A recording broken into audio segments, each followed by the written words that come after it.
and welcome to Books Unbound, the podcast where we unbind books to get to their hearts with your hosts, us. It's Ariel and Raylene. Hello. Woo!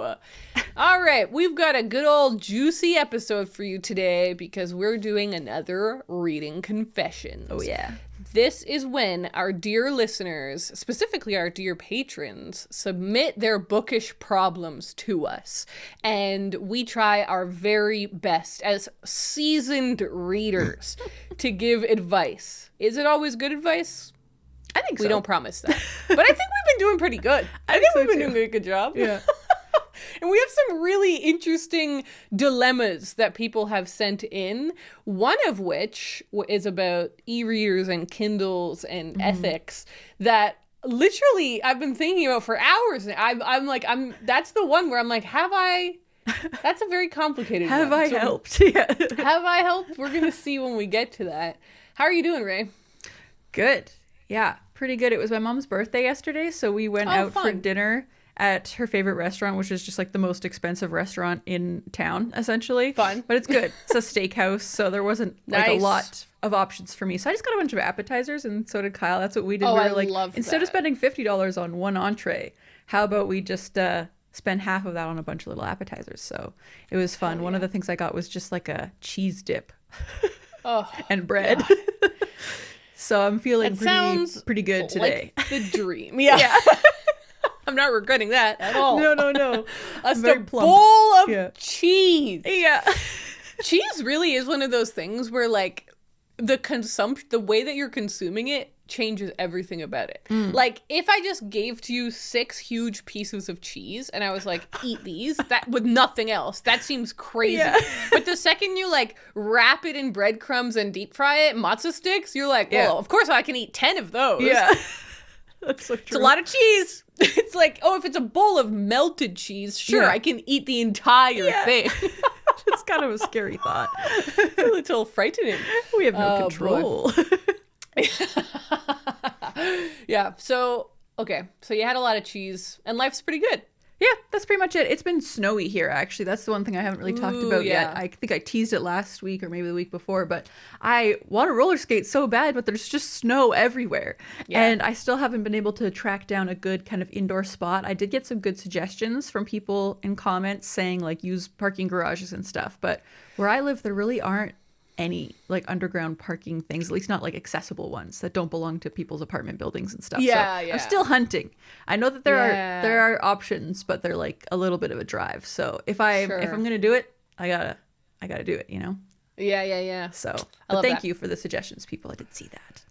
Yeah, I thought it was, when I saw someone be like, you've got to go to a parking garage, I was like, genius. Yeah. Brilliant. That makes so much sense. Never thought of that. And it would be probably smooth because a lot of them have nice pavement, so. Yeah, they're like, actually, this reminds me of when I was a preteen, like when I was like 13. And so my brother, CJ, would have been like 11. My dad bought us Heelys. Oh my God. Which I couldn't do Heelys.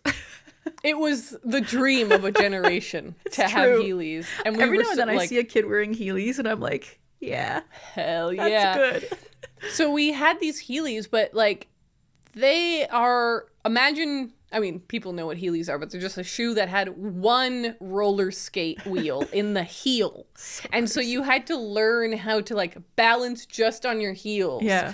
And we got pretty good at it. I'm not going to lie to you. We got pretty good at it. But because it's just inherently a very unstable system. Yeah. It's not good like outside, like on roads and stuff. It's just one little wheel. But we would go to like the mall and we would go to, I remember specifically, and I know CJ is editing this and like nodding, the floor at the Cineplex was the best floor. I don't know what it was. It was... You know what I mean? Like, I don't remember what the hell the material was, but it was just it was kind of like a gym floor. Like, I was thinking, is it kind of like flat, smooth, but maybe glossy, a little bouncy, glossy, a little bouncy, like a little give. So nice. So nice. God, that was the dream. That was the life. Yeah. As for me, I have a good big, again, to use the same word, juicy update. Oh, okay. Actually, I have 2. One is mine and one is ours. So the first one is I bought the mini truck. Oh, hell yeah. Yes, you did. I've seen it. I've seen it. People are so cute. You've seen it. It's adorable. It's perfect. I love it. And as I've mentioned, my goal this year, one of my goals this year, is to fix up and launch a Bookmobile endeavor. And so I'm going to be chronicling that here on the podcast, giving you updates as things go along. But I'm also going to be making videos on my own YouTube channel. So while that is being schemed up and I'm figuring out like what details to include and what stage I'm at, there's certain things I'm going to hold back here. Like, I don't know. It's all very choosy in my brain. But I have the Bookmobile. Well, I have a miniature truck is what I have. I don't have anything else, but I have the miniature truck. I have now also reached out to a possible designer to help me design a logo for the whole endeavor and to help me with a color scheme. Because while I enjoy colors and like painting my house and everything, I would love direction on how to make sure it actually looks really good and what colors look good on cars and like all this sort of stuff that an actual designer would know. So I've reached out to them. It seems like we're gonna work out, but we're like literally at the phase where they're telling me how much it'll cost, and I've got to make sure that it's in my budget and everything. So, but that's going well, and so the next stages are I have to get it like actually registered and get a license plate. There's a whole debate about, do I do a vanity plate? Ooh, maybe. It's possible and a good idea potentially. This might be the one case where I would actually advise that. I know, because in normal life, when you see a car with a vanity plate, it depends on the person. I'm not going to shame anyone because I know that there's someone listening here who has a vanity plate. If it brings you joy, damn it, I'm glad you have that plate. But overall, when I see them, I'm just a little like, it's a little cringe. Yeah. It's a little cringe. But when it's for a business. Yeah, I think it's cute when it's a business. But if it's a business or if it's like a vintage car or a cool car, like it's like something weird's going on with this car, it's not your like daily driver, I think that it's kind of awesome actually. Totally. Like I feel like I've seen a pink car where somebody just had the license plate like Barbie or something like that. And I'm like, okay, that's fun. Genius. You got a theme, you got a whole thing. Unlike just, having a like a station wagon and it just says like pillow. And you're like, okay. I don't get it, but okay. I don't get it. All right. But yeah, so I have the miniature truck. It is right-hand drive, which is hilarious. Yeah. In Canada, cars drive on the left, or we drive on the right-hand side of the road, but we sit and steer on the left-hand side of the car. That's true. This is on the right-hand side of the car is where all the action's happening. I keep accidentally doing my windshield wipers when I mean to do my turn signal. Oh, is that reversed too? That's reversed as well. Oh. And it's a manual stick shift car, and so the stick shift is on the left-hand side. Thank God the clutch is on the same side. Oh, good.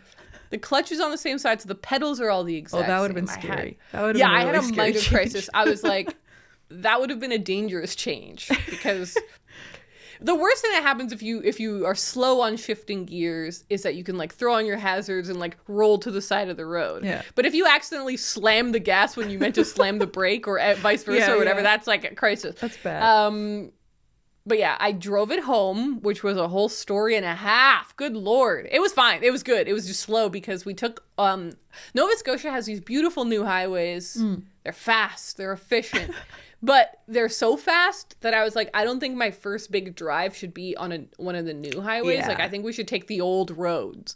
And so we took the old roads, and we didn't realize, like, most of them are, like, 50 kilometers an hour, 70 kilometers an hour. Oh, yeah. And so we never got to go that fast. So it took, like, double the amount of time, which was good because I was able to just kind of take my time. Yeah. This is so unnecessary, but is so freaking awesome. The guy who owned it before me installed a sick Bluetooth system with new speakers. And so I was like really jamming out to Miley Cyrus driving my mini truck down the roads of Nova Scotia. Like, what am I doing? Yeah. What a way to start the year. What a way to start the year. But things are on track, right? Yeah. Right? Like if I get it all, and I will, if I get it all registered and insured, and I already have the insurance, but if I get all of the kind of paperwork stuff done by the end of January, and then February is all about like the design, the logo, the painting of the truck, and then like starting on the build of the shelves. And then by March, the shelves are all done. And then the miniature truck, the Bookmobile exists. Yeah. Then I'll have like March, April, May to sort out sourcing books, getting merch, etc. Yeah. And I would be ready for my June, July hopes and dreams. Amazing. So I'm feeling very good about all of that. And that's my big fun update. That's great. But I have 2 questions. Oh, please. I love questions. Firstly, do you have a name for the truck yet, or a name for the business? Obviously, you don't have to tell us, but have you thought about this? Yes, I've thought a lot about this. I have a name for the business, and I'm surprised I didn't tell you. Did I tell you? No. And you're just acting coy for the pod? No. Okay. I did decide, and I won't reveal it yet until I find out that it's all above board. Yeah. But I'm very happy with it, and I'm really, really happy about the whole business name side of everything. Cool. Then when it comes to the name of the truck, I haven't named it yet. I will say, first of all, it's definitely a boy. I don't know why. Sometimes you just get a vibe, right? Yeah. But I just feel very distinctly like it's a little boy truck guy. Like he's just like, I think because it reminds me of a toy a little boy would play with. True, yeah. Like it just feels so adorable. So adorable, but it just has like male energy. And that's great. That's great. I love him. I'm obsessed with this little truck. I did a little drive with my friend. I did a little drive with my dad. I drove my mom unnecessarily to the end of the road and back. Like everyone's getting a drive. So I really love him, but I haven't named him yet. I want the right name to come by. I've got a couple options. Raylene, you mentioned possibly giving it a Japanese, like possibly Studio Ghibli name. Yeah. And I love that idea because it is a Japanese mini truck. It was imported from Japan. So a Japanese name would suit him well. Very cute. But you can also call it like Bobo or something. Like, and that would be cute. Oh, it's so cute. It's so happy. I kind of feel, my mom mentioned this, and when she said it, I kind of was like, yeah, that might be what's going on. My mom was like, maybe you shouldn't name it, because I was saying, like, what if I gave him a Latino name? Like, that could be fun. And she was like, I think you shouldn't name him until you've painted him his true color. True. Because that could really impact what name is. And I was like, actually, you're totally right. And that might be why I haven't named him yet, because I don't feel like he's not in his final form yet. He's not in his final form. Yeah. That makes a lot of sense. What was your other question? My second question is, and I'm sure you've probably looked into this, but maybe you haven't, like, for selling books on a book truck, do you have to get like a business license? Like, what's the business end of all that? I know. Great question. I don't have to get a food truck permit. Oh, good. I'll say that much. Because I'd heard a lot of like negative stuff about Nova Scotia and food trucks. Like apparently it's hard to get a vendor permit for a food truck in Nova Scotia, blah, blah, blah, blah, blah. And like the restaurants in Nova Scotia seem to be a little aggressive against food trucks, which I hope is like turning, because there's some cool food trucks that are popping up. I know that there's a sushi one somewhere, and I heard that there's a Korean food truck somewhere. And so like these are restaurants that we need food like this in Nova Scotia, and the idea that like mobility, a cheaper investment, et cetera, is like making them possible. I'm like, why would people be against that? It's so crazy. But anyways, because I had heard of all of that, I looked it all up, and it's very clear that I don't need a food permit, because those are tricky because they're food permits, because you're selling food, and apparently that's just like a whole can of worms. I don't need anything like that. I think I need some form of vendor permit. Yeah. But I looked into it. It was so vague. It was so vague. I was like, this is like annoyingly vague. Yeah, like tell me actual information. It seems very possible that I don't need a vendor permit, that like as long as everything is insured, like as long as I have business insurance and like I'm not liable for anything, blah, blah, blah, blah, blah, then I just have to sell goods. Yeah. And it's just a stall. No one is riding it. No one's getting into it. It's just a stall. So it's a good question though, because that is one of the things I need to figure out. Yeah, I feel in like the there's next so many logistics. Totally. There really about is. all of it. I know, me too. I'm so like, figuring like right now, the biggest thing that I just had to learn all about was insurance, because it turns out insuring a right-hand drive in Canada is not straightforward. Whoa. What? And yeah, like with my insurance on my Jeep that I drive, I remember I called up an insurance place. I was like, can you insure the Jeep? And they're like, yeah, what year is it? I was like, meh. I gave them all the info and they're like, yep, it will be this much. And I was like, okay, cool. I'll call a competitor. And like, I called a couple places and they all gave me quotes and I picked one and they'd set it up within an hour. Like it was all fine. I know it's different in BC, but it is easy. It's expensive and cruel. BC has an insane system. Because there's no competitors. Exactly. The car insurance is run by the province in BC, which I actually think should be illegal because it's a monopoly.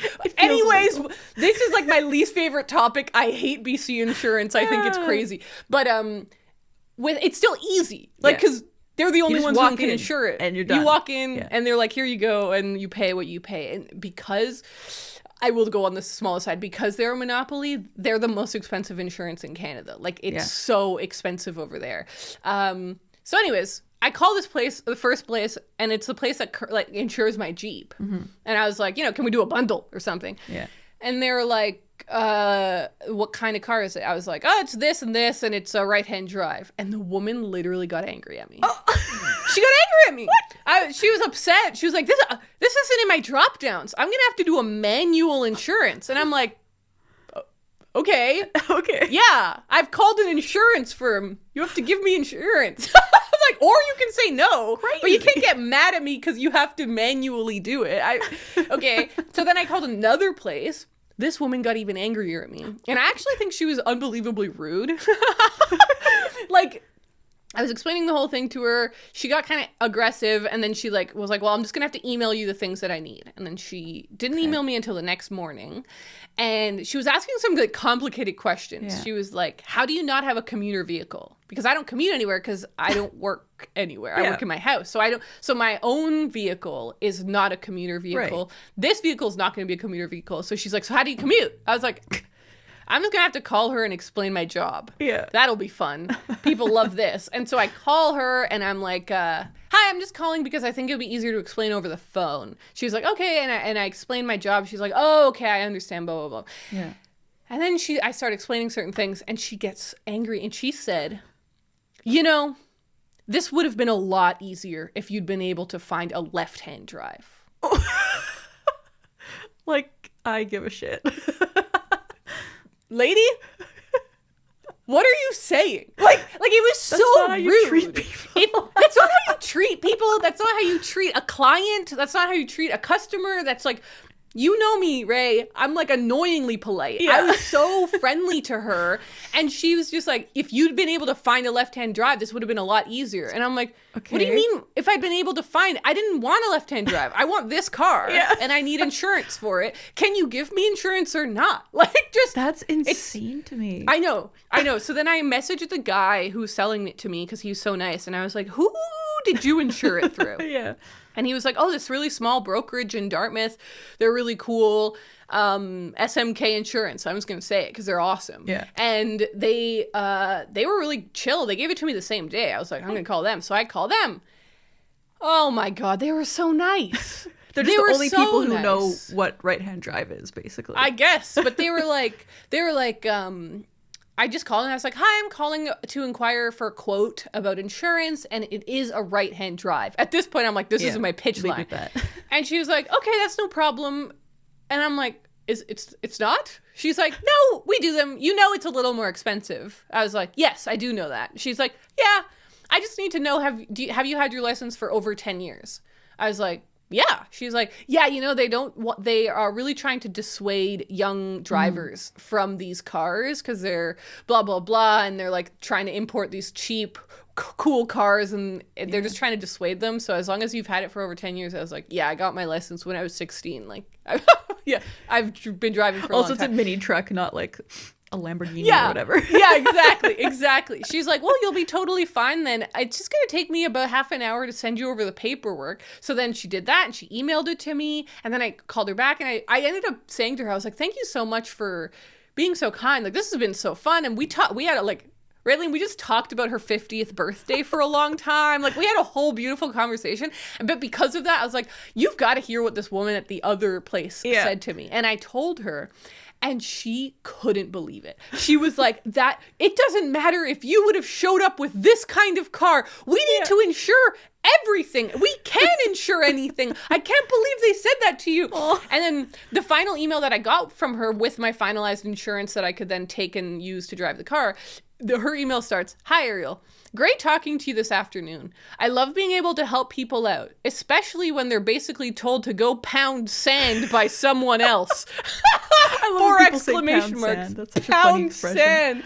I love that. So anyway, she's the best. She was so awesome and helpful. And yeah, I knew going into this that the first part of it was going to be an admin nightmare. Yeah. And it has been. The DMV, or the Registry of Motor Vehicles in Canada, they said, no, you can't have this. You need this form. So I had to go there twice. I had to do this 3 times. Like, I knew it was going to be that. So I'm just kind of like releasing myself to the process. Yeah. It is what it is, right? Yeah. It'll be so fun when it's all done, but you got to do all these things first. But you just got to go through all these hoops. Yeah. But there you go. That's my big update. Thanks for the questions, Ray. Those are fun. Yeah. And I'm so excited to talk to everyone about this whole thing throughout the months. Yes. Yeah, the journey is going to be very fun to follow. Yeah, and I have so many fun like videos of me driving it and stuff that my brother took for the video that I'm making. Like, I'm so hyped on the video that it's going to be so fun. It's going to be so fun. Yay. So the first video is just going to be called, like, I bought a mini truck, and it's going to be about the journey of buying it and getting it home and doing a little tour of it because it's got some fun features. Yeah, I haven't seen the inside of it yet, really. So I should send you. I should FaceTime you, and like we should do a little video just so I can tour you with it. But I want to FaceTime with Bobo,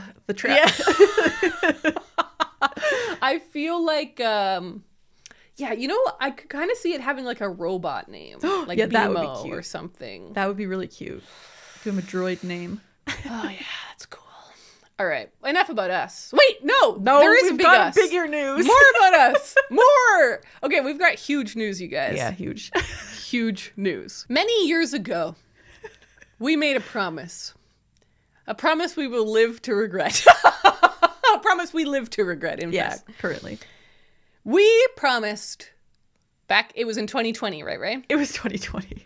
It was 2020. Listen, we were all crazy. It was a crazy year for us all. It was a crazy time for us all. Back in 2020, May 2020, we promised that if we ever reached $5,000 of monthly support on Patreon, we would dye our hair peach. Yeah. Well, what do you know? What do you know, folks? It happened last week. This is so exciting for us. Like, it's very exciting. We cannot emphasize enough how beautiful of a problem this is. We did this as such a stretch goal that we truly didn't think was ever going to happen. We didn't think our humble little podcast would reach this goal. We thought, maybe one day it could, but we really didn't think that it would. And also, we were, 25 when we made this promise? Yeah. So, times were different. There was a global pandemic shuttering us. Like, we just wanted to feel alive. We just wanted to feel happy. So we made this crazy goal. We made this fun dream. Now it's happened, and we have to dye our hair peach. Yeah. And so we just, first of all, wanted to let you guys know that this has happened because it's so exciting and we're so grateful, and as much moaning as we are going to do over the coming weeks because, oh my God, our hair is so pretty right now and we have to destroy it. It's going to get crazy fried. We're going to moan and moan. It's all in jest because we're so excited and we're feeling so supported. Like that's how I feel. I feel like, wow, this is all happening because everyone like that listens to our podcast is so lovely and wants to support us on the Patreon, and we're just super, super grateful. So we're gonna hopefully be getting this done in the first week of March. Logistically, because it's such a giant hair appointment, we literally couldn't get appointments really closer to that, and we wanted to be able to do it in the same week. So that was also kind of tricky. So hopefully beginning of March we will have peach hair. Yeah. It's going to happen. It's going to happen. How do you feel, Ray? I feel excited, but also scared for different reasons. I'm excited because it'll be fun to have cool hair. I'm also going to get some kind of haircut that'll be different from what I've had historically for the past little while. So I'll come in with like very different hair, like so very, very different. So I'm excited for that, but I'm also at the same time nervous about that because I'm like, okay, I'm going to have to be really confident about this new hair that I have because like, it's going to be bold hair. And so I have to like infuse myself with confidence that I don't know if I have. So we'll see. We'll see how that goes. And I'm also just going to show up at work with this hair. I'm just going to surprise everyone. I'm not going to give them a warning because I don't want them to be able to tell me that I'm not allowed to do it. So I'm just going to show up with peach hair and hopefully everything will be fine. I think it will totally be fine, and they love you so much at work that it would be crazy for them to say anything about it. Yeah. And also you're not front facing. Like if you were front desk, it's true. I feel like they would have more of a reason to say anything, but hopefully they won't say anything.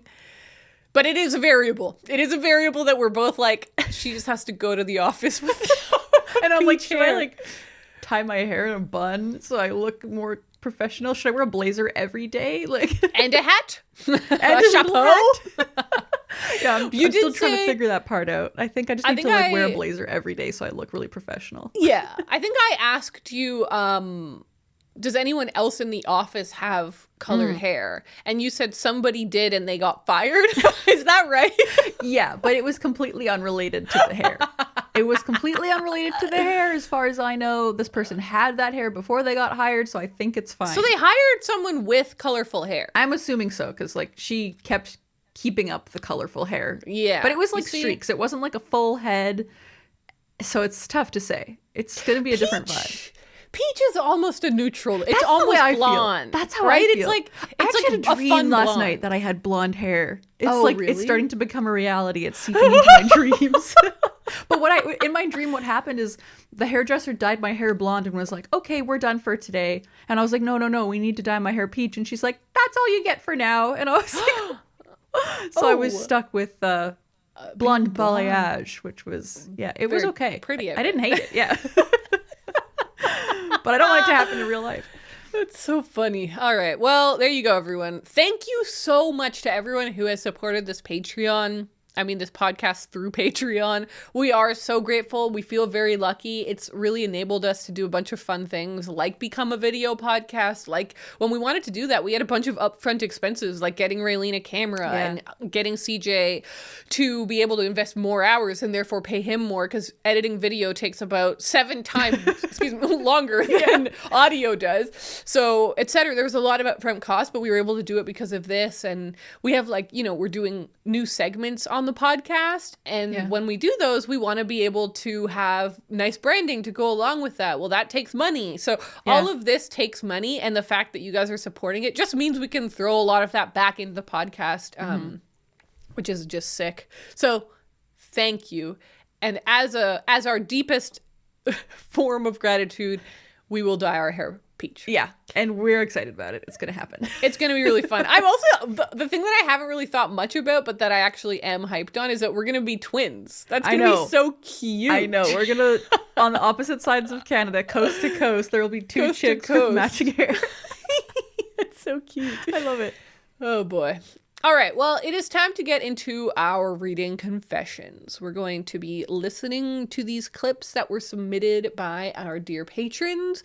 And if you wanted to submit a clip, you can become a patron, and we have a form on there so that you can do that. But that's only if you're curious. We've got some really good ones. Let's start with this message from Daniella. Hi, Ariel and Raylene. I would like to ask your advice on a problem that is completely of my own making.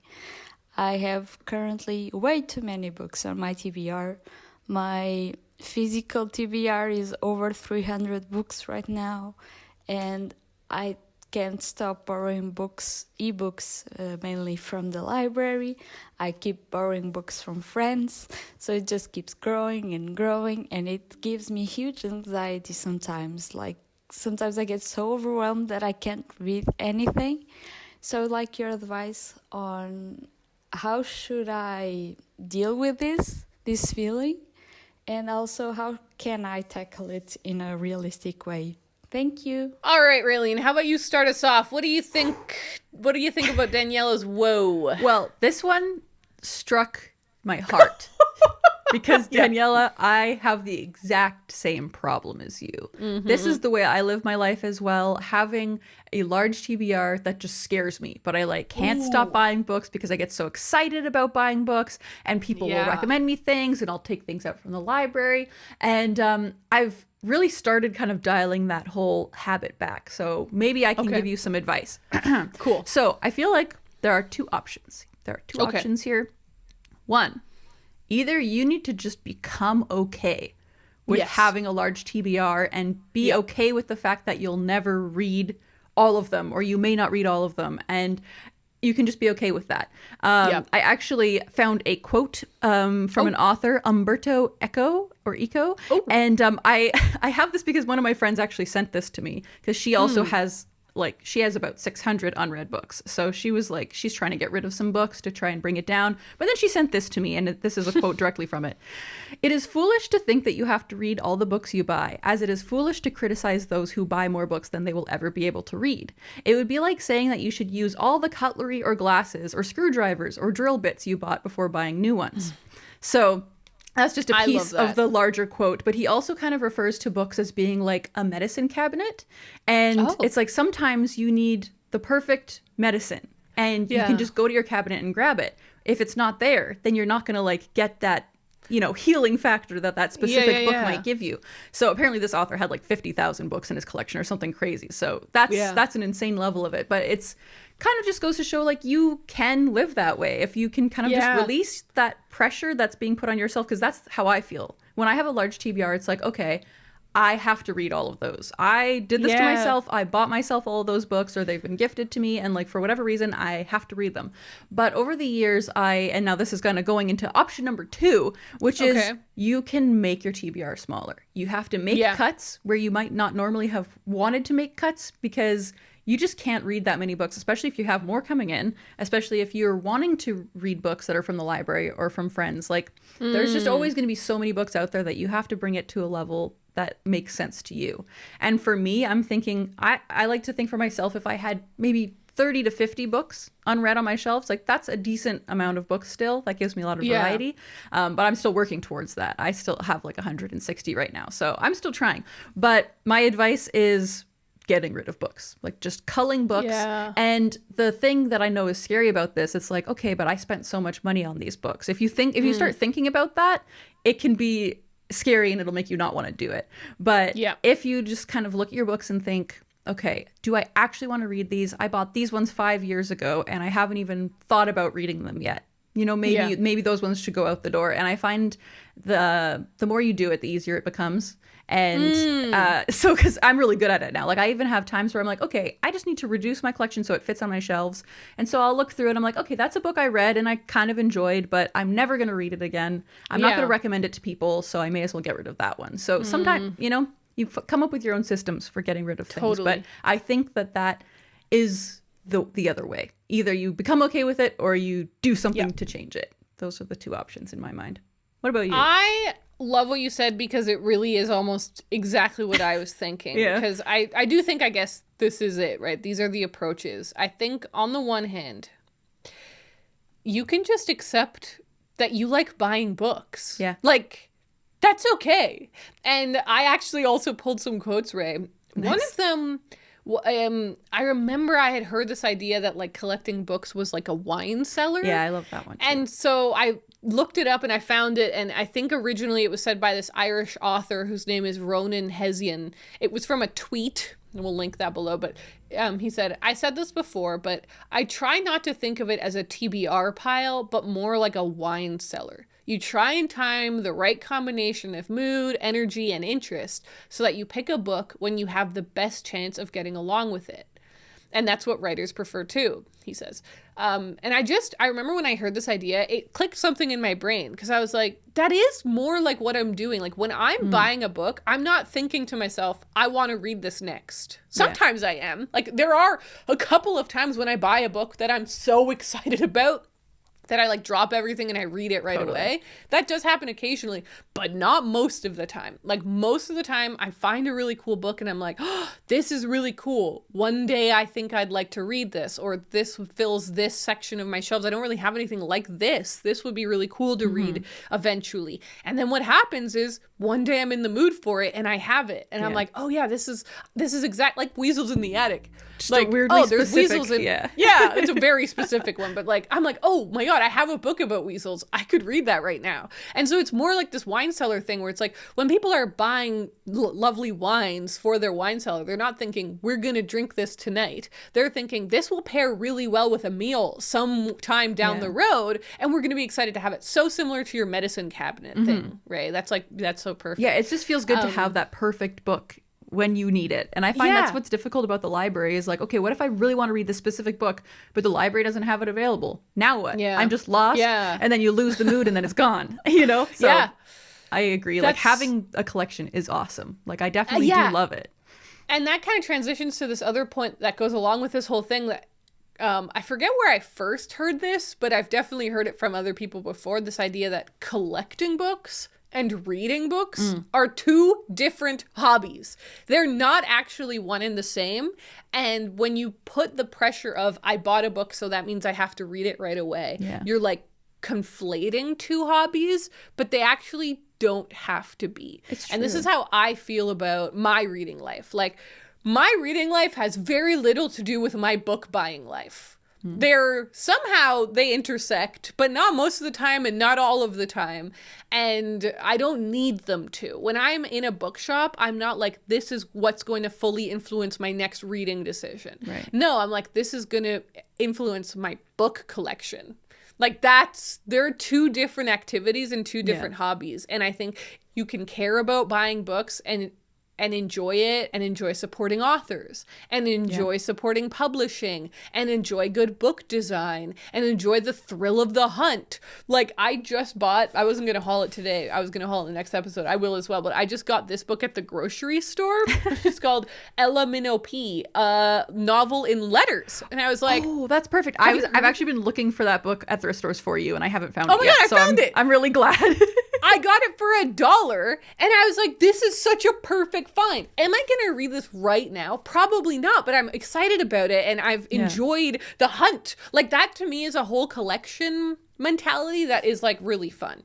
However, on the other side, you did specifically in your message say like, sometimes I get so overwhelmed that I can't read anything. And I'm pretty sure that you mentioned the word anxiety in your message.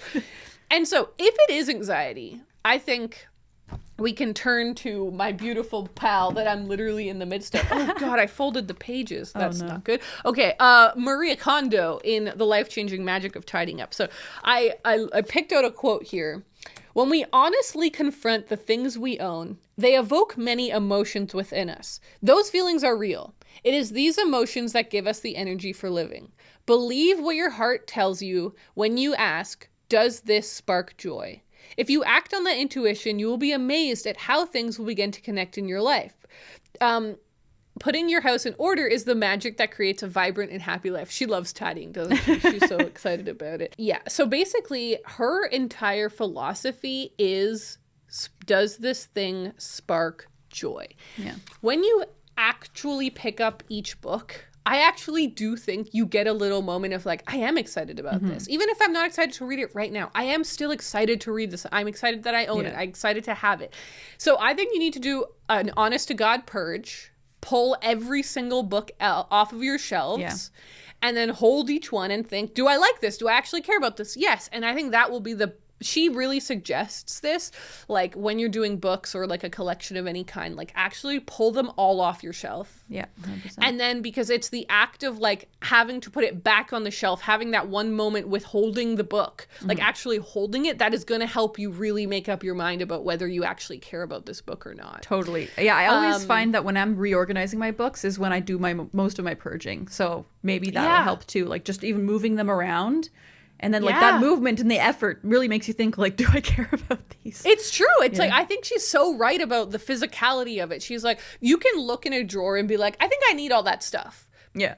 that's not doing it. Like, if you pull them all out and you actually have to physically put each thing back in, that's where your mind and the object connection is happening, where you're like, okay, actually, I don't need this third pair of scissors. Yeah. I don't need this other copy of this. And the other thing that I couldn't find it because I don't remember what page it was on, but the other thing that she kind of mentioned that when I was rereading it that I really liked, where she talked about how sometimes the usefulness of an object was in the buying and the discarding. Like, you were never supposed to read that book and it still fulfilled a purpose in your life. Like, people feel like a lot of guilt about buying a book and not reading it. But she was like, no, the purpose of that book wasn't for you to read it. It was for you to have it and then realize you didn't want to read it. Yeah. And I'm like, that's such a positive way to look at it. And I think she's right. Yeah. Like, you can own a book for a really long time and then realize, wow, I never read this. And actually, I don't care about reading it anymore. And she's very specific about the way that she wants you to do things. Like, she wants you to hold it and thank it and be like, thank you for letting me know that I didn't want to read you, and then donate it. Yeah. But I think she's right. Like, I think you can spin that another way and be like, okay, maybe these items did help me realize that I don't like collecting books and actually just causes me anxiety. And thank you to all of you for being here and like teaching me that. I also wrote down, Ray, that there's a couple of things that might help here, like uninstall Libby for a while. Like, yeah, like disconnect from other avenues of getting books. Disconnect from other avenues, because I think once you've done your honest purge, like a true and honest purge, then maybe uninstall the library app, because maybe scrolling has just become a thing that you do and you don't need to be, because I feel that. Like, I go on Facebook Marketplace and I just scroll and scroll and scroll and like I love the hunt, but I'm like, what am I even looking for? So I have to like physically just uninstall Facebook, because otherwise I like keep going on it. Then the other thing is, when you're in a bookshop, take a photo of the book. Yeah. Put it in an album and think about it. Or if you are online and you're always like book shopping on like some website that you use a lot, just start a wish list and add things liberally to the wish list. You will be amazed at how that action of saving it, taking a photo of it, adding to a wish list actually satiates that buying vibe that you had. And then you actually don't care about buying it that much. Yeah. And then the other thing I said was maybe find an accountability buddy. Like, find someone who also doesn't want to be buying books right now, and just like it, you can be like, look at this cool book. I didn't buy it, but look at this cool book. Yeah. And then they can be like, good job not buying it. Like that little cheerleader, like when you and I do our no buy months. Yeah. And I'm like, oh, I really wanted to buy this. And you're like, you don't need that. And I'm like, you're right. No, you're right. So true. Speaking of which, we should do that again next month. Yeah, we should actually. Yeah, we really need to do that. Let's do that. All right. Our next message is from Brenna. Hey guys, my name is Brenna. I'd like to start by saying how much of a shock to the system it is anytime you guys mention Brenna Thumler, because it's a rare enough name that I've never heard it spoken without it being spoken at me. So all the times that you guys have said that you love Brenna, I want to just thank you so much. But anyway, that's not why we're here. Finding new homes for books. I regularly clear out my shelves, much like Raylene, so I have no issue with figuring out what to get rid of. We know how to get rid of shit, but it's where to take them after. I live in LA and they don't do buybacks anymore at any of the bookstores around me after the pandemic. And so I always just kind of battle myself on what is the least wasteful option where they might actually find a new home. So is that thrift stores, libraries, little free libraries, friends? Like, I know that there are a lot of options, but just kind of curious what you guys generally go toward first, because I feel like I fight with myself every single time I have a clear out. So if you could help me not do that, that'd be great. Thanks. We love Brennas on this podcast. I know. We do. Our two Brennas. We love them. All right. What do you think, Raylene? Well, with this one, I was like, I had a very clear answer until near the end of the message when Brenna says that they don't do buybacks at LA bookstores anymore. And that's really fascinating. That really scared me. I was like, what do you mean? Like, how do they get more books? First of all, like used bookstores. Yeah. Like, I don't understand that thought process. I think that's crazy. So that was going to be my answer, but I have a few sub answers. So I think that firstly, Brenna should try selling them on Facebook Marketplace, because since this is basically your only option to potentially make money off of them, you can like just price them really low if you want to. Like, they can all be $2 each or $5 each if they're like fancier books, or you can sell them in bulk even. Like one time I had a pile of books that I just wanted to get rid of, but they were kind of random, and there was like 10 of them, and I just put them up for $10 on Facebook Marketplace, and someone was like, sure, I'll take those. And it was like the strangest collection of books. Like none of them went together, so they might have only wanted one of those books and it might have been worth it. But yeah, so that's my main recommendation, because that could be a good way to, like, especially doing them in bulk is a good way to potentially get rid of them quickly and potentially make a couple bucks off of it at the same time.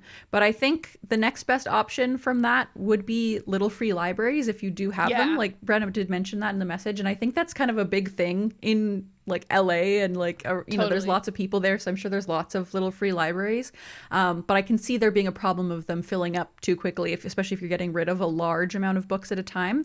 So I think that's a good option, but a backup option would be either you know those book sales that we always talk about that we've been going to for the past couple of years? I wrote this down as well. So where I am from, they're run by a Rotary Club. I don't know if that's like who runs them everywhere. So you'd have to look to see where you can give donations. But for me, like if you just look up Rotary Club BC, you'd be able to find it.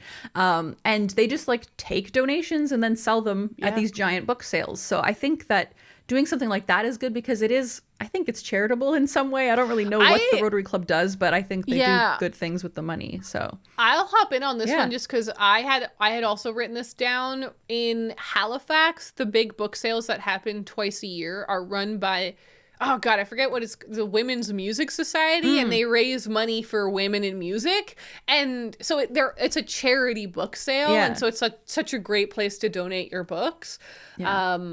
So yeah, I agree with that one. Did you have any other ones? Yeah, the final option is just like thrift stores are always a good place, like as a last resort, at least for me. Like I try to get money for them if I can. If I can't, you know, donate it to a charity shop, and if not, then, you know, whatever, just like, because like Value Village is the prime example. Like they're always taking donations, but they also have really high prices, so I don't like donating my books there, because then whoever ends up buying them is paying way too much for them. But if you drop them off, did you say Value Village? Yeah. They're like Value Village is $7+ dollars now. It's such an interesting scam, because they've really made it seem like they're a charity. Yeah. But they're not. They're just a for-profit business, and we just give them stuff to sell. We could be selling ourselves and making the money for. Exactly. Yeah, it's very interesting. Crazy. But yeah, if you were to find, you know, a small charity shop, that might be a better option, because they'll sell the books for like $1, and they're more accessible that way. So I think that's a better way to do it. But yeah, any kind of like book sale thing, I think is probably the coolest way to do it. Yeah, we're on a similar page on this one as well, Raylene. I at the end of Brenna's message, she kind of asked like, what do we do? So I just wrote like my system. So the first avenue I go to is friends. I say, Raylene, look, I have this picture of all these books I want to donate. Do you want any of them? And I just message local friends. I'm like, do any of you guys want any of these? That's first, because I would love to give books to my friends. Second is selling, because, you know, you've made a bit of an investment into these books. If you can get money out, that's the nicest possible way. My favorite place to sell my books to is definitely my favorite used bookstores, because they'll give you store credit usually, and then you can use that money to buy more books later on. Yeah. Obviously, this doesn't really work for Brenna, who's saying that there's no buybacks left in going on in LA, but for other people who may not have thought about that.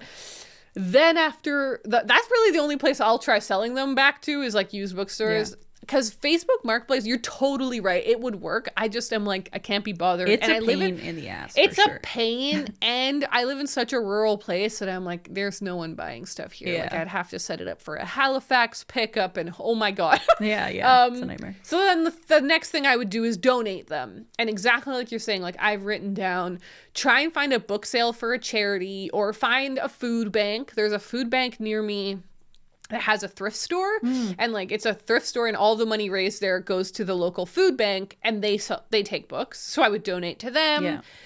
Libraries, that's a give or take situation, because I went to a library when I lived in BC to try and donate books, and they were like, we don't take books. I was like, I've never heard of a library taking donations, which is so interesting, because when I looked it up online, every website was like, your local library would love to get your books. No, they won't. And I'm like, is that true? Is that like an they old have thing? Book sales like multiple times per year, because they have so many things that they don't need. So it would be worth calling them, though, because what I think is, what I wrote down here is, libraries may not take them, but they might know where best to donate them to. They might be like, oh, this is the best. This is a local charity. They'll take your books from you or whatever. So that might be good.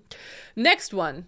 Senior centers and prisons. This is very interesting, but they do need books because they don't have the budget to buy books or whatever, but usually they need books. So if you call a senior center and you're like, hi, I've got some books. Are you guys interested in a donation or a prison or whatever, like a place that is having a hard time funding stuff? That could be a great option. Next option, build your own tiny free library or just donate to local ones. But I think that if you had your own one, it would just be such a fun project. This is something that I've dreamed about doing for a long time, like building a tiny free library, installing it somewhere, and then every time I don't want a book, just putting it in my own tiny free library. I love that. I'm obsessed with that idea. That's so great. This is really interesting. I was searching for answers, and somebody on Reddit, I'll link to the comment, but somebody on Reddit explained that parrots love shredding paper and books. And like people that own parrots are always looking for books that their birds can shred. That's so funny. And so if your book is literally like falling apart. Yeah. It's basically trash. Then this would be a parrot. Do you know anyone with a parrot? And then the final option was like, once I've tried donating them, if I still have them, you can recycle books. This is really interesting because I think people feel really, really like books are so sacred that we can't recycle them. But I have had to recycle loads of books because, for example, ARCs are usually you're not allowed to sell them or donate them. You have to just recycle them. And so I've looked up, like, you have to tear the spine out because that glue is not recyclable, but all the pages are super recyclable. And I read I found this fact that just said, if we recycled all of the printed newspapers in the world, we could save 250 million trees from being cut down. Like, there is so much paper waste that is just sitting there because people are scared to recycle the books that no one is reading, are just sitting there. And so if you just have a bunch of books that aren't really in great condition, you don't think anyone's ever going to buy them. If you donate them, they're just going to sit somewhere forever. You could just recycle them. But you'd probably have to call your local recycling center to figure out the proper way to recycle them because the glue in the spine, that's your tricky factor right there. I see. Very good. Lots just of good some tips. fun facts for you. Yeah, parrots. Who knew? Alrighty. So up next, we have this message from Valentine. Hi, Raylene and Ariel. My name is Valentine. I live in the Yukon and I want to make bookish friends, but I don't really know how.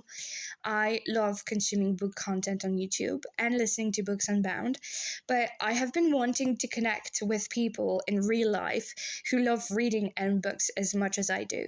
People with whom I could sit down, have a cup of tea, and talk about a reading life. A little bit like you two do on this podcast, actually. I've tried joining book clubs in the past, but I found that I don't really like it because I usually ended up forcing myself to read books I was not that interested in. So if you have any tips or ideas on how to make bookish friends, that would be fantastic. Thank you. Valentine's in the Yukon? I know. How cool is that? Very cool. I'm obsessed with that. All right, this is a cool one. What do you think, Raylene? What was your advice? Oh, this one is kind of tough. But what I thought made the most sense, and I know Valentine kind of mentioned like meeting people in real life. So I have a couple of like different things. So I first was thinking getting to be a part of online bookish communities that you like for example, our podcast, and like getting involved in, say, the Discord of our podcast. There are so many people in there who want to chat books. So it may not be like IRL, like you're sitting next to each other, but you can like chat with these people. You can, do a video call. But people have also met, as we talked about recently in a mail room segment. A couple of our patrons have actually met up, and that's so cool. So like, it is possible if you find a friend. They might live totally somewhere else. Ariel and I don't live close together either. We get to chat about books, and we don't live close to each other. So you can make it happen. If you want to replicate what we've got going on here, you can make it happen. So that was kind of what I was thinking, is first, like, just find bookish communities wherever that may be, that like are interested in the same things that you're interested in. So that's my first bit of advice. But I was thinking, if you want to actually like meet people naturally, like in real life, where you live, then I think what you need to do is just start like going to public places and reading just everywhere, all over the place, but then look for other people who are also reading. And maybe if you become a regular at a certain place and you keep seeing the same people, then maybe you'll feel comfortable striking up a conversation with them. Maybe if you see that they're reading books that you're interested in or you've read, then you can just kind of make it happen, you know? I'm not like the type of person who would ever do this, but maybe Valentine is. Maybe Valentine is a go-getter extrovert. So that's what I'm thinking. Like, just insert yourself into more like bookish conversations, I guess, but you also have to put yourself out there for that, because then if you're in a coffee shop reading every Tuesday at a certain time or whatever, other people might notice you too. So it might kind of go both ways. And I think just carrying a book around is like a good conversation starter. No matter what. I love this. Yeah. I had a moment the other day. This is a little cheesy, but I had a moment the other day where I felt shy, which doesn't happen to me very often. I'm shy all the time. I just felt really shy so basically I'd gone to a meeting with the book arts group people here in Halifax. Yeah. And the whole thing was about pop-up books. Okay. And I had taken a book to show. Mm-hmm. They didn't say that we should take books, but like everyone likes looking at books there because they're book art people. So I was like, people are really going to like this book. So I packed it and I had it there and I had it in a tote bag and I felt so shy. I was like, I don't want to bring this book out. I'm so embarrassed right now. This is so cringe. I'm like, this is so, you know what? Nobody knows about the book. So I don't have to bring it out. Like, it's fine. I felt really shy. I was like, not confident. And then I was like, what the hell am I talking about? Just do it. No, you can't. You can't let shyness stop you from stuff. Just because it's hard doesn't mean you shouldn't do it. And I was like, no, that's lame. I can't do that. I can't just be like, I brought this book, but I'm too shy. I'm too embarrassed to show anyone. No, it's a cool book. Yeah. And so I pulled it out and I was like, hey, Stephanie, look at this book I brought. I felt so awkward, but she was like, whoa, what's this? And we started talking. Then Marilyn comes over. And then I showed it to Rhonda. You know what I mean? Like, the whole conversation started flowing. And I wasn't shy. People were like, I'm glad you brought that book. Yeah. Right? You just have to get over that hump. Gotta get over the hump. It might be hard. It doesn't mean that it's not going to be hard, but it doesn't mean that it's not worth it. And one moment of awkwardness can really be worth a longer term, like, win. And so you might think, God, it'd be so awkward if I saw someone reading and I go up to them and I say, hi, I see you're reading. I also love reading.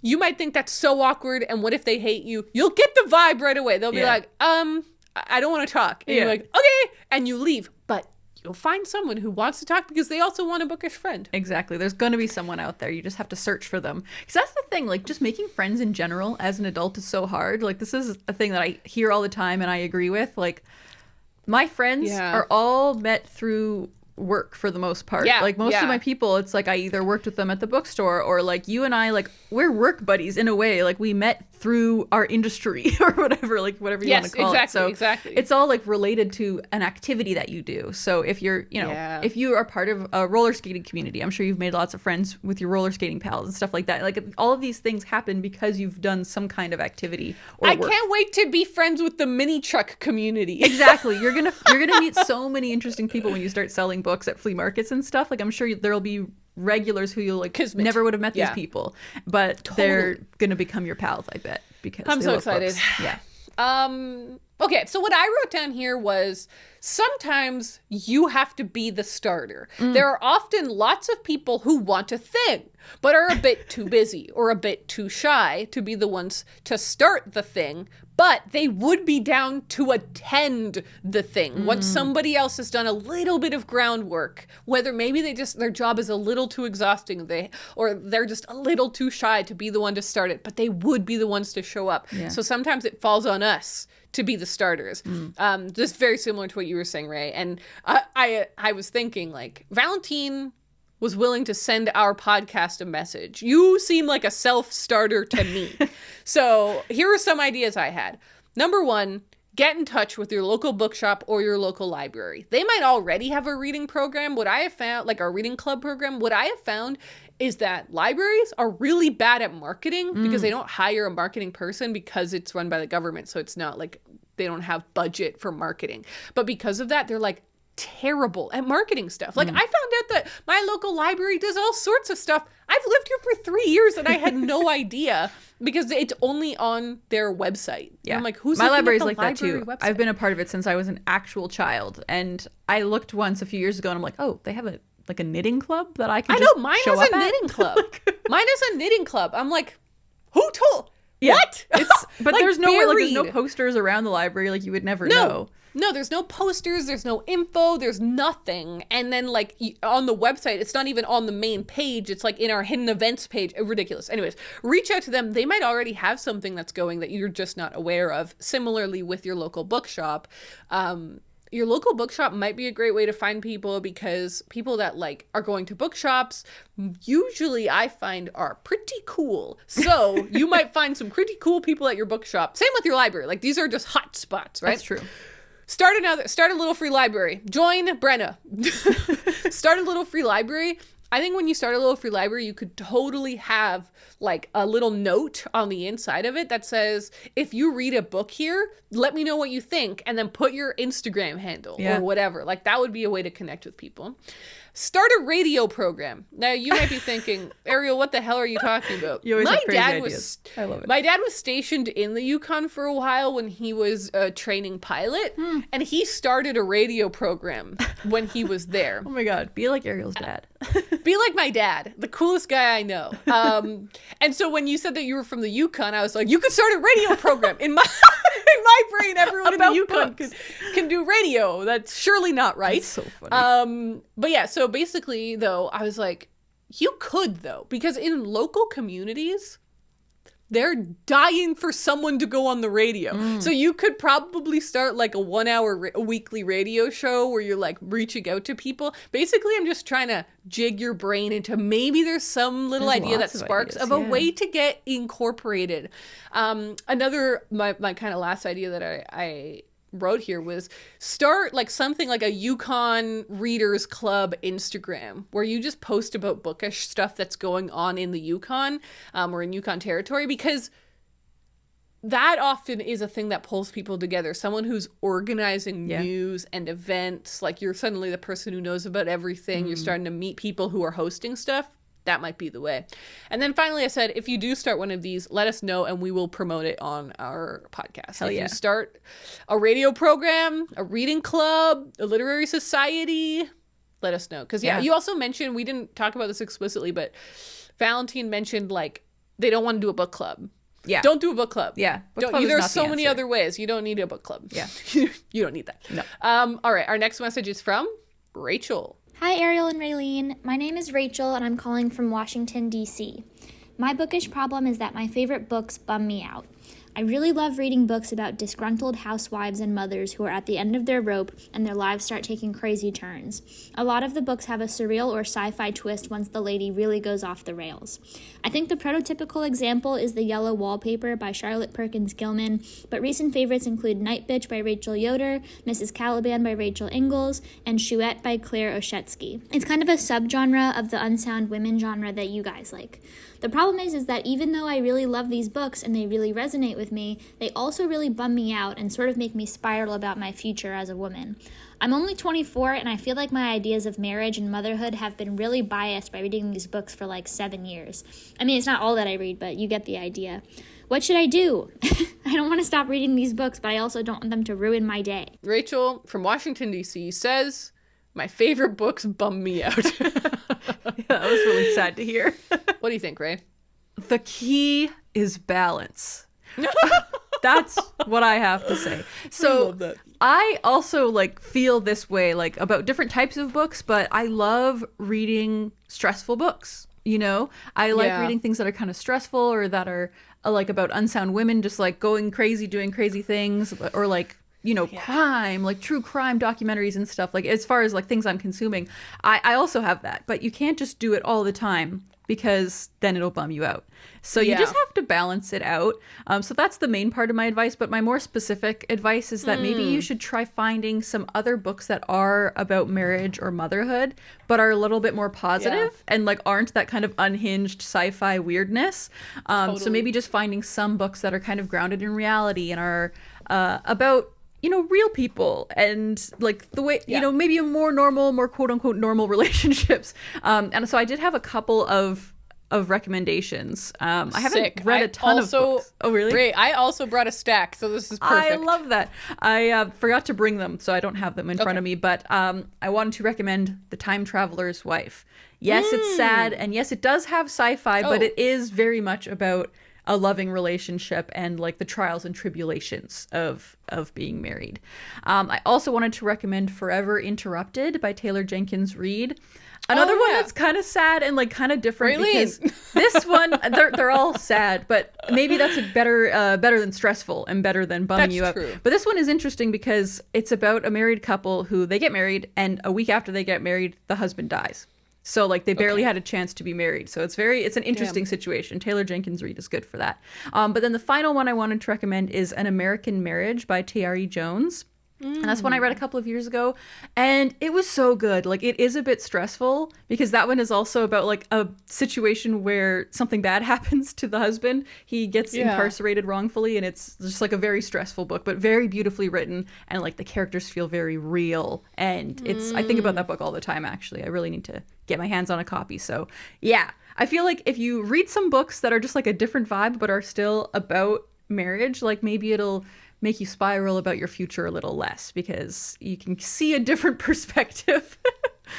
Yeah, what do you love that. I wrote this down because I found this really fascinating. I wrote down, you can make your own echo chamber, and that means you have to be the one to yank yourself out. I think it's really interesting because like we talk all the time about how on social media you can realize that you're in an echo chamber. Like all the platform is pushing at you is people that think the same way as you, and you get more and more and deeper into just hearing from people that agree with you, and suddenly you think everyone is that way, and you lose the diversity of thought and opinion that exists in the real world. And it's like it's a terrible way to live. Well, you can do this yourself by like only reading one type of thing or only watching one type of thing. Like suddenly you've created a little echo chamber for yourself. But the great thing is you have total control on pulling yourself out. Like it's not unlike an algorithm, which you have no control over. Yeah. This you have full control over. So I wrote down the same thing you said, Raylene. I think nonfiction might be the solution. Real stories about real women who are cool and live neat lives. Because you're right, like I was just thinking of Jo March, where she's just like, women. Exactly. Women are like, being a woman is hard because being a human is hard. No matter what human you are, you're gonna have trials and tribulations. But when you read about really cool women doing really cool things, I think that might be the antidote to this problem. Yeah, that's true. So some of the ones I pulled out, I loved My Own 2 Feet by Beverly Cleary, the story of a young woman who wants to be a librarian, and in a time when like going to college in the 30s for a woman was like a hard thing, but she's so positive and excited and eventually gets a real dream of becoming an author. I pulled these two just as examples. I haven't read these, as we know. The biography of Lucy Maud Montgomery by Mary Henley Rubio, and the one about Agatha Christie by Lucy Worsley. These are both really cool, important, epic women who did really cool things, and we can read all about their cool lives. I did also pull some like fun books. True Grit was such a fun book, and part of the reason I loved it was because Maddie Ross, the 14-year-old main character, she's such a badass, and she's so fun to read about, and she's like cooler than all the men around her. And then The Blue Castle by Lucy Maud Montgomery is a great novel about a 29-year-old woman who's like realized she hates her life, and she has to be the one to fix it. And so she like pulls herself out of that hole by living the life she really wants to live. Those books, I think, would be the antidote to this problem. I also found this book. I haven't read it, and it had mixed reviews. Like some people seem to like be like, this is my new favorite book. Some people were like, this is not great. So, just take it with a grain of salt here. But I loved the name of it. Who Cooked the Last Supper? Women's History of the World by Rosalind Miles. So basically like this, going through a lot of human history and looking at all of the impacts that women have made in like places where they haven't ever really gotten credit. I think sounds really, really cool. Yeah. So Fingers crossed, Rachel, you got this. Rachel said, like, I don't want to stop reading these books, but I also don't want them to ruin my day. I think maybe you do need to stop for a while. I was thinking break. this. Take a little break. Take a break. I think maybe, like, take a few months off, read some other stuff. I think it's going to be okay. Good stuff. All right. Our last message comes from Emily. Hello, Ariel and Raylene. My name's Emily. I've been so stressed about admitting this, but about a year ago, I bought a Kindle. Basically, my old Kindle from like 2012 died while I was on holiday, and I had nothing to read, and it was stressing me out so much that I had nothing to read, and I was about to go on this giant road trip that I bought a new Kindle. I regret it so much. I wish I had bought a Kobo, but I didn't know at the time the Kobos were a thing. I'd only ever heard of Kindles, and bad on me because I hate Amazon and I hate having to support Amazon with this Kindle. And basically, now I have this Kindle and I really enjoy reading on it. I have a chronic illness that affects my ability to hold big books, so being able to just hold the Kindle is really helpful. And Kindles in Australia don't have the option, unfortunately, to connect with our libraries. I've Googled every which way I could possibly do it, and it's just not an option. I really don't want to have to buy another Kobo because, one, it's expensive, and two, like, the idea of, like, then this perfectly good e-reader is just sitting there being unused. I'm stressed about this Kindle because I really, really, really like it. But I really, really, really hate Amazon. So I don't know what to do. Help, please. Thank you. Okay, really. This is the one that really broke my brain. I think this is really, really fascinating. Tough. Before we jump into it, I wanted to mention something that's just like a fun fact. I actually pitched this as topic as my entire master's thesis. Whoa. When I was in my master's. So when you're in a master's or with a PhD, I think you pitch your project beforehand, but with my master's, like you get accepted to the program and then you have to pitch your thesis project. And I sat down with the directing supervisor and she was like, what do you want to do? And I was like, I have two ideas. The first one is I want to figure out if books are bad for the environment. I want to look at whether, like, what is it when we publish a book and we buy a book? Like, what is the impact, the environmental impact on paper, on blah, blah, blah, blah, blah, versus looking at e-readers. Are e-readers actually better for the environment? Are they worse for the environment? And I was like, because this is like a really fascinating topic, but I couldn't find very much information about it. And so I feel like no one has there's studies that have been done, but no one's like pulled it together and been like, this is what we know. So I really wanted to do that. The other idea was about Instagram poetry, because I thought it was a very interesting topic. And she said that because I was a YouTuber, I should do the Instagram one. So I did the Instagram one and it was probably for the best. But I really am intrigued by this topic and have been for a really long time. And so when I was listening to Emily's message, I was like, Emily, you're right. It's a minefield out there. Very, very tricky. So, Raylene, what did you think?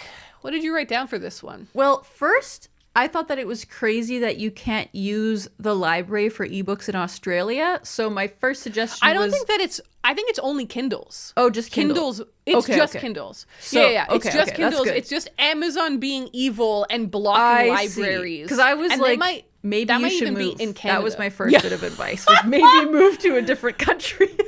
Check if New Zealand has different laws. No, I think that in Canada too, you can't get the library on. Yeah, I've never thought about it because I've always had a Kobo, so I've never had to think about these things. But it's Amazon. That is wild. It's Amazon being evil. Yes, so that really sucks. That really sucks. My answer, and I think it's not going to be maybe what you want to hear, but I think that you need to get rid of the Kindle because Emily has expressed so much regret and soul crushing. It's soul crushing. Yeah, exactly. Like it's ruining Emily's day a little bit. Just harkening back to the other one. It's bumming her out and ruining her day. So I think that what you need to do is sell it and then use what money you get from that to put towards buying a Kobo. So that's that's option number one. Option number two would be to just stop using it for a while until maybe you can ask for a Kobo as a Christmas present or a birthday present. And then maybe you could gift the Kindle to someone who already uses Amazon and won't care.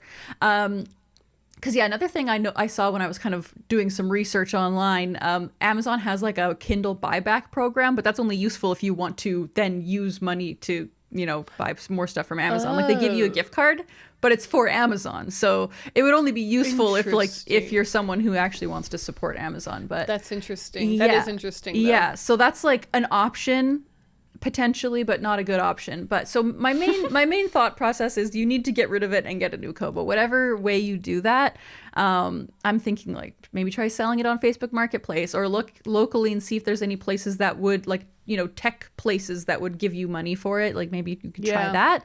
And obviously you'll lose a little bit of money, and that's just natural. But I think like the one thing you don't want to do is buy more Kindle ebooks, right? Like I think that's the main goal here, is not to give Amazon more money. So either you have to just stop using your e-reader completely, just not use it, or just read what you have on there only because you've already bought them, or you need to get a new one. Or maybe start reading books on your phone. Like if you want to still be reading digitally, maybe that's a way you could do it, because you can use Libby on your phone. Yeah. But I think ultimately you just need to not buy any more books on the Kindle. And, you know, just cut that off and move forward whatever way you want to do that. I am fascinated by this whole subject because it's like a Sophie's choice situation. On the one hand, you're being good to the environment, but you're supporting Amazon. Yeah. On the other hand, you're being ethical to publishing, but you're being bad to the environment. So there's a little bit of a it's like a lose-lose. Like you lose no matter what direction you turn in. So knowing that is actually important, I think. Both options, you do lose something. So this can't be a full win. There is no full win solution. So you got to just feel in your heart which one is going to make your life more manageable. I think that you need an e-reader. Like, it sounds like you love using an e-reader. You said you have a chronic illness or chronic pain, I forget, but you're finding this to be so much more useful. I love my e-reader, so I really get why you love your e-reader. So I think you need an e-reader. I agree with that. I think that this is an interesting case, partly of taking too much responsibility for what an evil corporation has done. Because it's not your fault that you weren't aware at the time that Amazon is so evil towards publishing, towards books, and towards authors. And the fact that they have locked you into an ecosystem, that means the only way you can buy books is through their limited service. They won't allow library books. They won't allow EPUBs to be dragged over. They won't allow you to read PDF files. Like, they're only letting you read books in one certain way. It's really not your fault. And so I think that you should follow your heart on this one, because there's no perfect win. So I think the best that you can do is feel better for yourself. And I think buying a Kobo and really using it, or any other thing, and really using that for its full lifespan will be better. I have a couple of facts that I think will help you. Okay. Buying books in general isn't very good for the environment. I don't think people want to hear this, but I'm going to have to tell you all about it, unfortunately. The amount of paper that the amount of trees that get destroyed and forests that get leveled so that we can read paper is slightly devastating. This is an interesting fact. 20% of a book's footprint is due to the car trip to purchase it.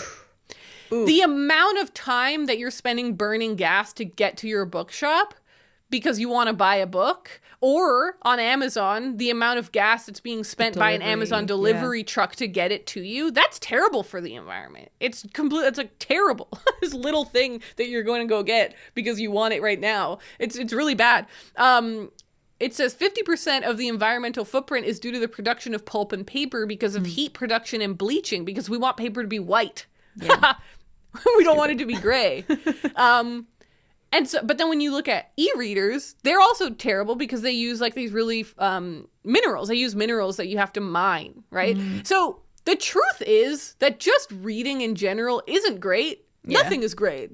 Using a Switch, a Nintendo Switch, playing video games, the leather that's used in a sports ball, the wood and glass that's used in a frame, everything that we do creates waste. And so you can't be perfect anyway. So if you think about it this way, no matter what way you turn, it's never going to be perfect, whether you bought physical books.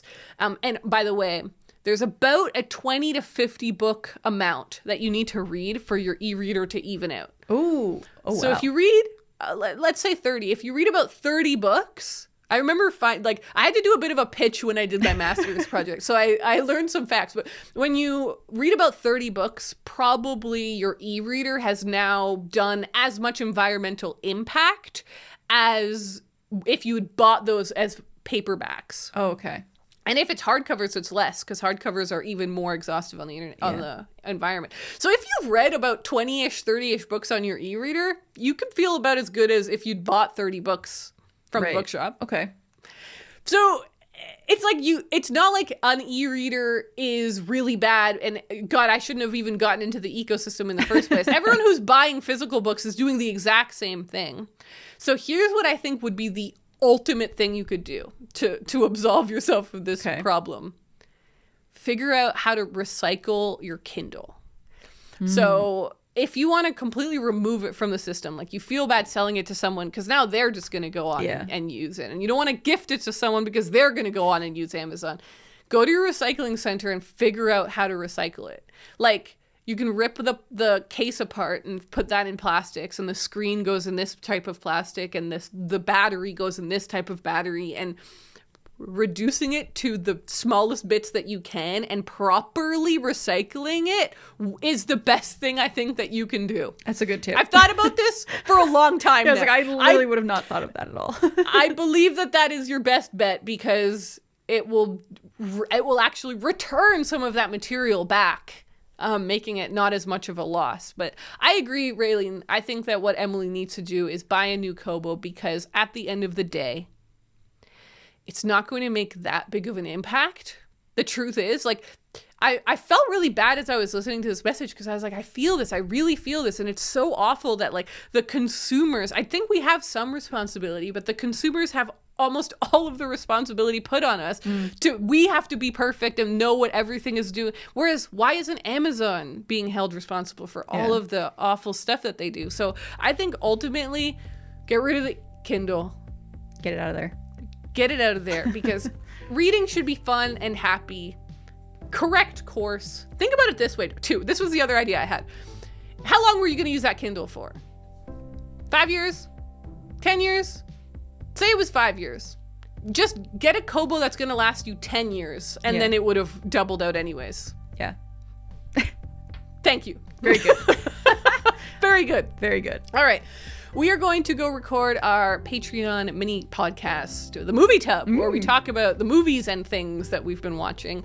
Thank you all so much for watching this episode, and we hope you're doing well, and we'll talk to you next week. Bye. Bye.